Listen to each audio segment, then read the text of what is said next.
can I just say, it's wonderful actually to see people again, having worked from home for nearly 2 years, and all credit to you, Roddy, and the Trust for putting this event on in these difficult times. So thank you, and for your hospitality today.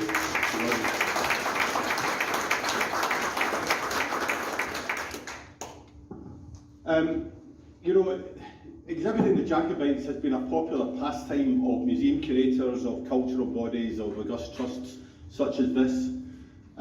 If you like, the granddaddy or the grandmother, given we've got a picture of Mary Queen of Scots, was of course the Royal House of Stuart exhibition in 1889 to commemorate the, well, depending on what side of the barrier, you know, the Glorious Revolution, the Revolution, the affront to just kingship, but a very important exhibition that brought together for the first time a rich array of Stuart artefacts, and of course, by definition, very important Jacobite artefacts as well. And indeed, both in our Mary Queen of Scots exhibition in 2013, when it was 14, and in the Jacobites, Bonnie Prince Charlie and the Jacobites exhibition in 2017, we borrowed widely across the sector and from private collections, and many of these objects had been in that exhibition, which always gives some of these objects really good provenance. You know, we're not dealing with the tacked here, with the made-up things. This is good, solid material culture.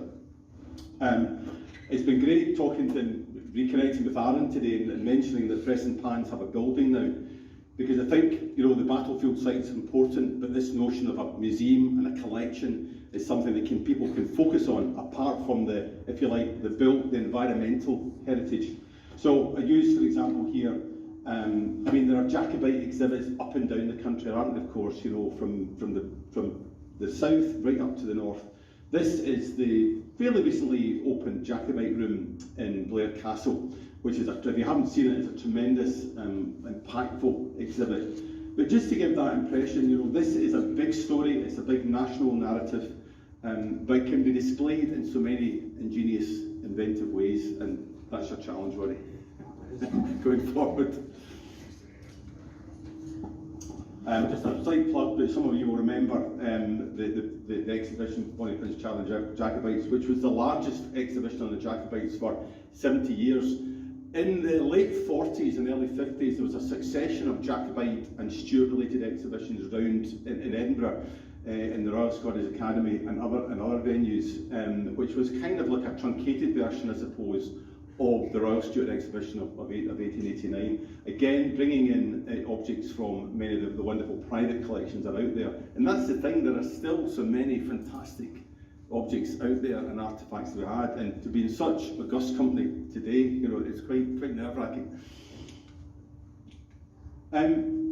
Coming to the museum though, National Museums, you know, how do we deal with the Stuarts? You know, what is the place? What is the social counterpoise here? What the museum allows us to do is to look at the dynastic and the personal, to consider the Jacobites, consider their Stuart origins.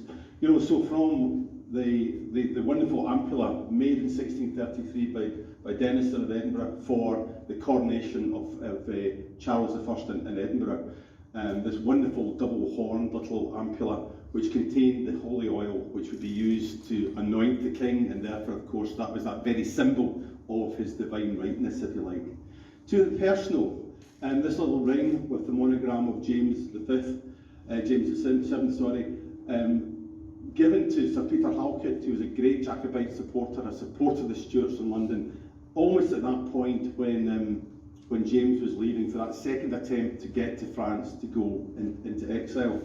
I particularly like this ring because when I was growing up, I think my parents wanted me to be a curator or a historian, so they always gave me the Ladybird books of history. And one of the books was the Kings and Queens, unfortunately called the Kings and Queens of England, but we know what they mean by that. And the saddest image in that was the one of James VII on the boat in the Thames, dropping the Great Seal of England into the Thames. And that image stuck with me because I thought, what a shame, what a real waste. I didn't think that years later I would come and curate the big exhibition on the Jacobites. But I've always liked this little ring because this is something that has actually survived that sort of momentous episode from that time as James was leaving these shores for France. Museums can be many things to many people. You know, are they repositories or are they actually reliquaries of, if you like, almost the spiritual sense of Jacobitism? You know, objects, and I'll say this again, objects have power, objects have meaning, objects have emotion. People react to objects, and that's quite clear when we saw people reacting with the objects at the museum. You know, more recently, from the island of Lismore, we've had artefacts from there, and to see people actually almost in worship of these objects, from objects relating to St Muir, contemporary of Columba. This is a fairly recent, so it's not on display yet, it's a sneak preview if you like, artefact which has been added to the museum's collection. It is a silver reliquary, heart-shaped reliquary, with part of the precordium of James VII, because obviously there was a great, you know, these Jacobite and early Stuart kings that almost like the relics of the sort of the pre-Reformation period. We bought this at auction, Colin does it well. A lovely thing, I mean, probably the casing itself is probably early 1700s, but this amazing continuation of this, if you like, the reliquary, the sort of glorification of the Jacobite of the Stuart kings. Now, are you had your breakfasts? Have you a faint disposition? Because that's what's on the inside. There's the precordium. I can go on very quickly, but you know, the power of objects as objects of devotion to keep that cause going. That's the precord. Sorry, so it's part of the sort of the heart. And as you know, Charles Edward Frascati, his precordium is still there. Maria Clementine as well, her precordium is often separated from the body. A rather gruesome practice, but it shows the power of the object, the power of the artefact. As a museum, whether we're local museums here in Falkirk, whether we're a trust, whether we're a national museum, what we are trying to do, of course, is acquire for the nation, to preserve and conserve, to display objects. Now these were two objects, well that's upside down, apologies. These are two objects which were acquired in 2015 for the Jacobite exhibition by a wonderful, kind of providence or luck. We felt in the museum we had good material relating to the 45, but our material directly relating to the 15 was probably a bit weaker. And lo and behold, at auction, the Preston blunderbuss, and that's the Alexander McGregor Snuffmill, apologies for that. And that's what happens when you do things late at night, you start mucking about your PowerPoint presentation. The Preston blunderbuss spoke of that incursion south, spoke of the Battle of Preston, about the same time as the Battle of Sheriff Muir. A wonderful inscription on this blunderbuss says, when I say wonderful, rather gruesome, covered from the Battle of Preston with 17 musket balls from the body of a Highlander. Now I think the musket balls are still in the blunderbuss and not in the poor Highlander.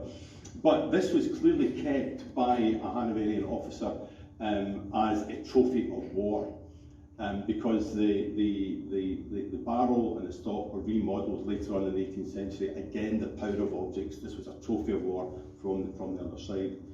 And these sort of the very personal things, this wonderful little snuffmill, which is only about that size, unmarked, but relates to MacGowder, who came out both in the 15 and the 45, managed to escape death on both occasions.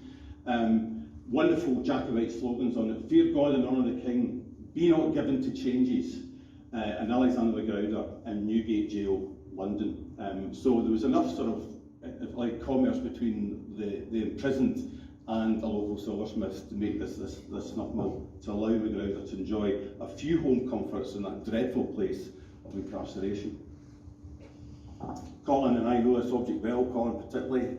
We can't have a talk about Jacobite material culture without Bonnie Prince Charlie's travelling canteen. And this is about, that says, saving for the nation, because that's what we can do in terms of the role of museums in society. We can be involved in campaigns to save these things for the nation.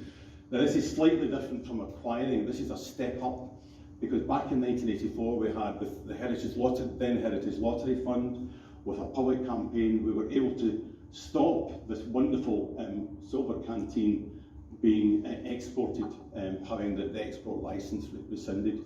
So that's the important role we can play, because there's great interest in these objects across the world. I mean, this is a shared history, isn't it? And it should be here.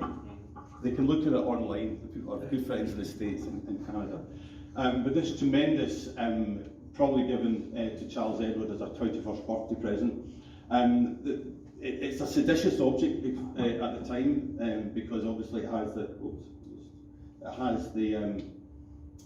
cartouche there with the Prince of Wales feathers. This was not intended for Frederick of Hanover. This went to Rome, came back to Scotland, was recovered at the Battle of Culloden, or after the battle, given to Keppel as he tailed it down to tell George about the victory. And this wonderful iconography, of course, relating to the Order of the Thistle, which was so important to the Stuarts in exile. The thing that always gets me, if it was so seditious, Colin, why is it marked for often? That's the big question. It's a funny one. So any thoughts on that? Because had you been caught with this, you would have been in real trouble. You would have been incarcerated and up in front of the judge. Now, this body of material culture that surrounds us here and that are in our collection and other collections across Scotland and abroad, there's a rarity to it, because this is a seditious culture, if you like, to the opposition. This is a culture that it has to be subterranean, it has to be hidden.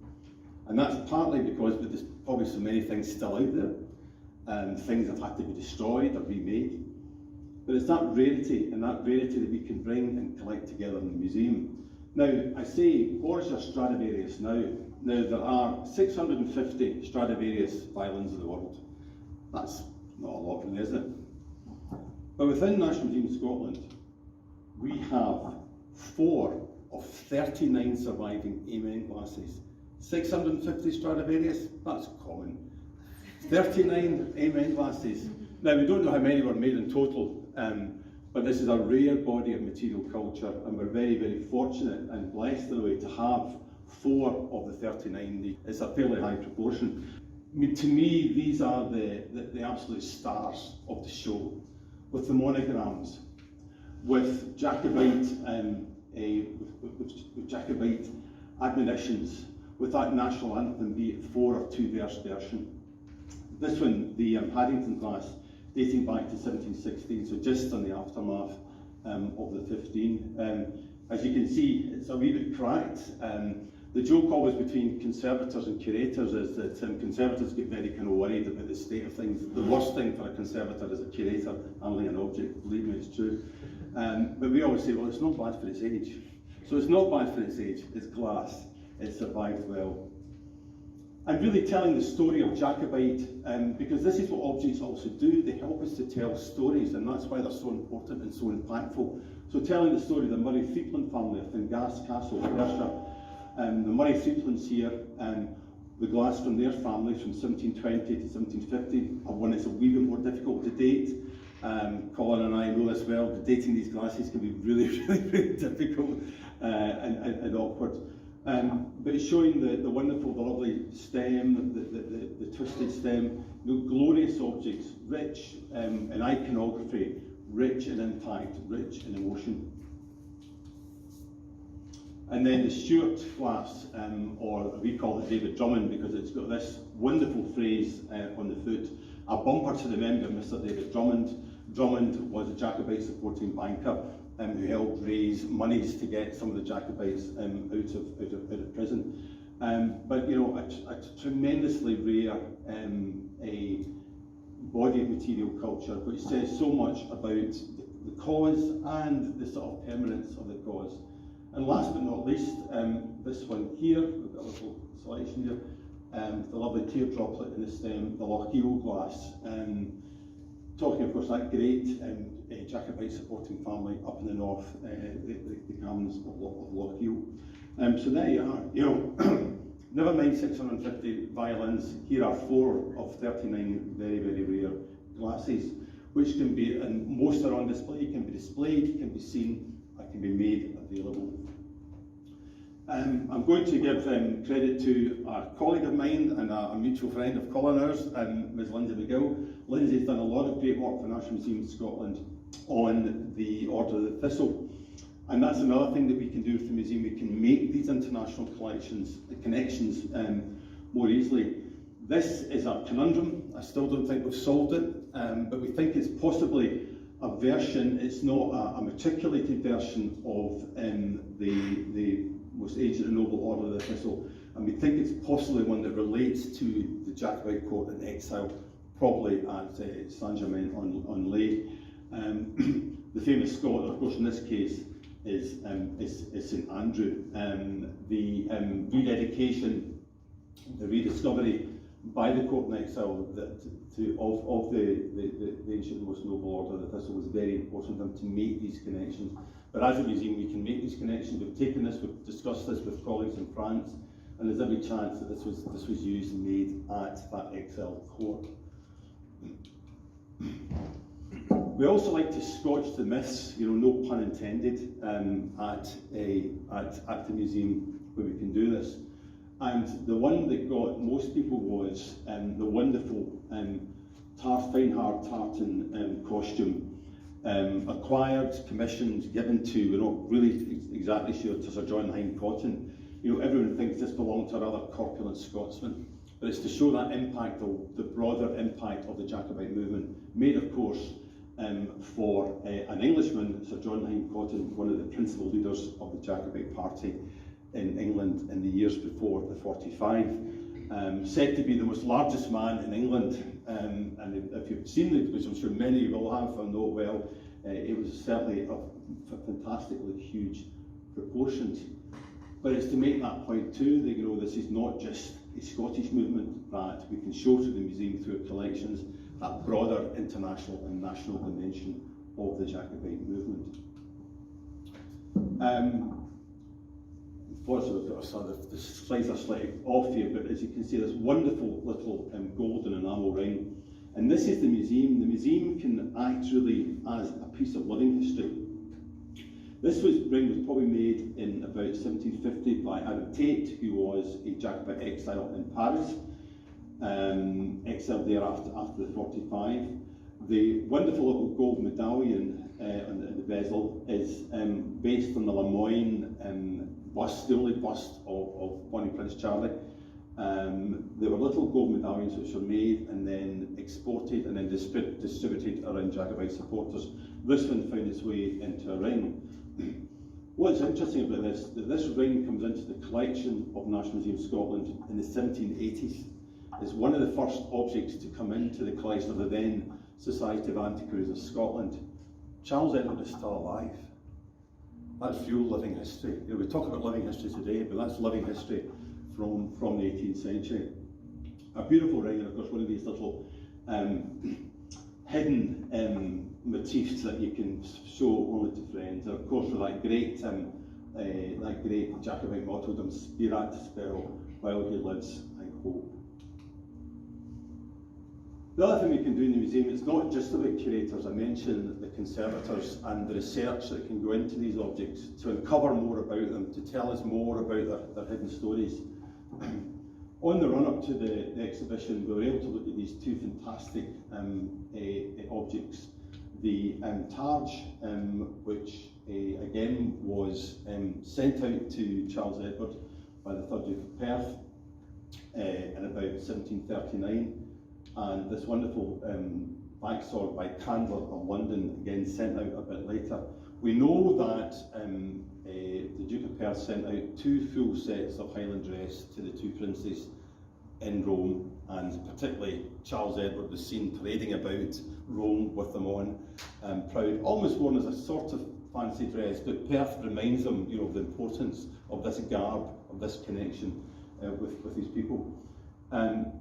We were able to do a wee bit more work on them. We had the time, because often exhibition preparation gives you time to look at these artefacts, to consider them in more detail.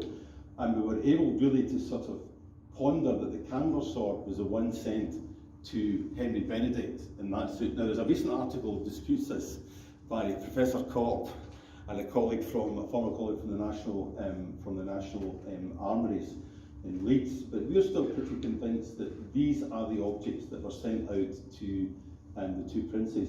Unfortunately, the The garb itself has not survived. That's the problem with textiles. They don't always survive, do they, Peter? Unfortunately, with careful conservation and with colleagues like Peter looking after our tartan heritage. But very important objects that we were able to look and discover a little bit more about. The one thing we did discover about this Taj, and as you imagine, as a Taj, it's usually displayed against the wall, so we don't often look at the back.